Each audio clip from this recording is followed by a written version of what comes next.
Now, the e-bike industry is ever growing, and it feels like a new e-bike company is popping up every day of the week, coming out with either something new, something the same, or just something to set themselves apart from other e-bike brands.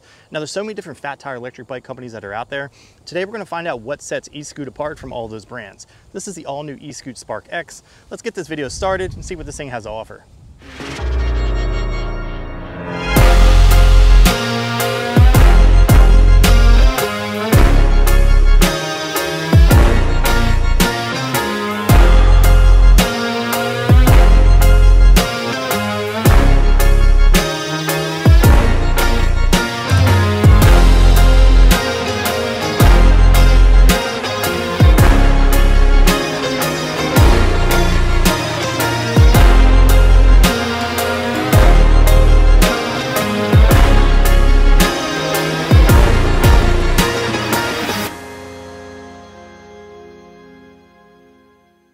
Right now, the E-Skute Spark X retails for $15.99 with free shipping, and you can get an extra discount off your purchase by following the link in the description below. Now let's talk about the unboxing experience. The Spark X comes 75% built and is very well packaged with foam and other protection measures to keep the bike from getting damaged during shipping. If this is your first time building an electric bike, don't be intimidated. Anyone with a basic bicycle mechanic background can build this bike with no problem. Now with that being said, after you open the main box, you'll be presented with a smaller box which will have the stem that has a built-in display, pedals, headlight, toolkit, and a charger. When building the bike, it'll take roughly between 30 and 45 minutes, but feel free to take longer to ensure that the nuts and bolts are tightened to the proper spec. Now that the bikes are built, let's go over the specs to see what this bike has to offer before jumping on the trail. The Spark X comes in cobalt blue and coffee beige, and is recommended for riders between 5'5" and 6'5".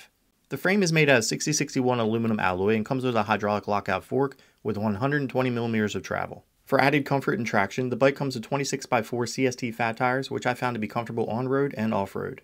Now the Spark X can be ridden as a traditional bike with the bike powered off, allowing you to be able to shift through all 7 gears with the Shimano gear setup with no resistance, or powering on the bike, allowing you to be able to cycle through all 5 pedal assist levels, which gives you a top speed of 28 miles per hour, which we'll be testing momentarily. Now with high speed, you're going to need to be able to stop quickly. This bike comes with hydraulic disc brakes front and rear, with robust rotors, probably the thickest I've ever seen at this price point, which I also look forward to putting to the test momentarily. Now with a top speed of 28 miles per hour in either pedal assist level 5 or throttle only, you'll need a powerful motor and battery setup. Let's go over the specs on that right now. The motor powering the Spark X is a 48 volt 750 watt Bafang rear hub motor that has a max output of 1500 watts and 85 newton meters of torque. Now the battery powering that motor is a removable 48 volt 20 amp hour battery pack made by Samsung that can be fast charged in roughly 4 hours. Now with solid specs like that, you know this bike is built solid. It has a total weight of 84 pounds with a maximum weight capacity of 400 pounds and a total range of 70 miles under pedal assist and 40 miles under throttle only. So now that we got those specs out of the way, let's get right on the trail and get straight into the speed test and brake test.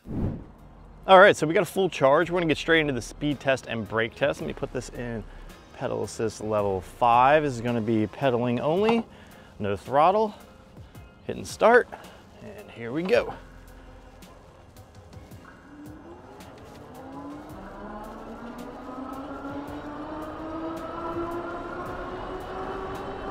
$19 miles per hour, 21, 22,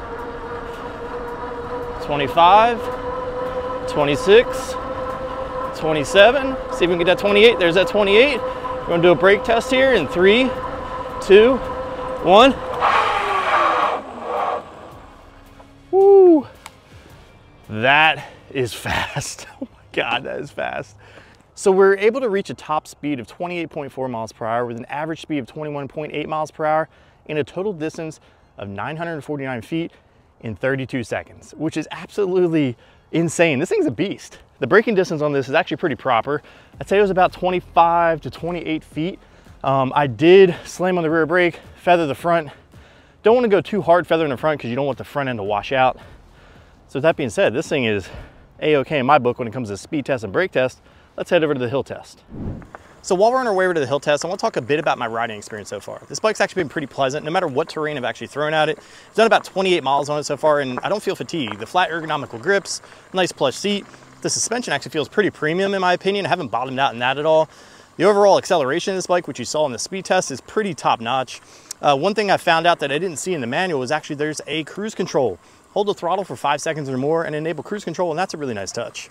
The display is built into the stem, which I don't really find myself using. I actually use my cell phone on the actual handlebar as a secondary way of kind of judging my speed, also kind of listening to the podcast. So find myself using that more than the actual display. So with that being said, let's see what this bike is capable of on the hill test.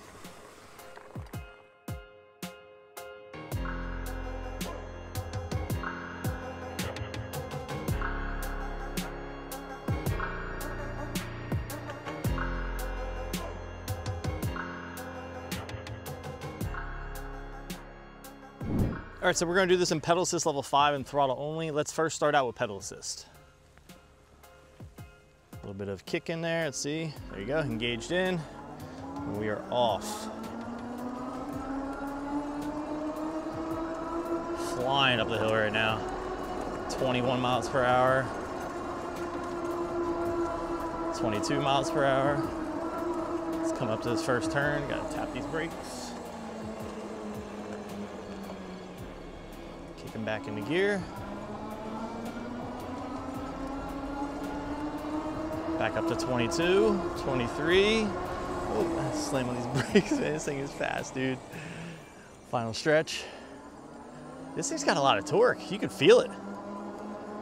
Wants to go up right now. We're going 21, 23, 25. This thing moves. Let's go do throttle only. All right, now throttle only, or as I like to call it, the ski lift, and this thing already wants to move. Love it. 21, 24, chilling at 24 miles per hour, going down to 22. Let's come up to this first turn.